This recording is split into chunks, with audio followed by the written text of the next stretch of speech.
Assalomu alaykum, kanalimizni kuzatib borayotgan hurmatli xaridorlar. Bugun sizlar bilan arzon uy qidirayotgan mijozlarimiz uchun yana bitta yaxshi variant ko'rsatib bermoqchimiz. Shu kunlarda arzon uy qidirayotganlar juda ham ko'p variantlar chiqyapti, xudo xolasa. Bugun sizlar bilan Nazarbek tekstilda joylashgan 1,5 sotuv 3 xonali mana shu uchastkamizni ko'ramiz.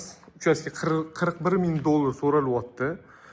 Hozirgi paytda narxlar tashiganligi sababli pul zarur bo'lgani uchun juda ham arzon bahoda savdoga chiqarishgan. Kadastrlari hammasi notariusga tayyor holatda, hech qanaqa dachniga ham berilmagan, konkretning uchastkaga berilgan joy. Bir chekkadan ko'rib chiqamiz, bo'lmasam kommunikatsiyalardan muammo yo'q bo'lgan lokatsiyada joylashgan. Darvozadan kirib kelar ekanmiz, yo'ligimizga bemalol mashina qo'ysanglar bo'ladi. O'ng tarafimizda yana kattagina joy tashalgan, bu taraf zironing zonaga qoldirilgan, mevali daraxtlar ekilgan. Uyi faqat abo'yi tark etib qolgan, lekin mash turishida ham bemalol emulsiya qilib kirib yashasanglar bo'ladi. Bismillah deb kirar ekanmiz. Koridordan xonalarga kirishimiz mumkin.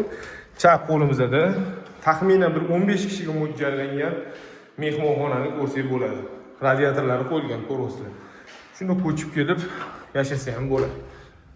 Mehmonxonamiz yonida detskiy yotoqxonani ko'ramiz. Detskiy xonamiz ham razmeri katta, xuddi mehmonxonadek keladi. Koridor oxirisida bo'lsa, ota-onalar yotoqxonasi.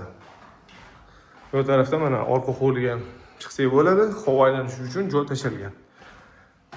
Chap tarafimizda bo'lsa,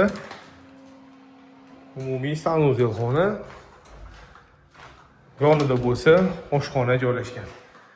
Oshxona duxovka kotelni qo'yilgan, bu tarafda gaz plitalar ham hammasi qoladi. Xonadonga $41,000 so'rashyapti.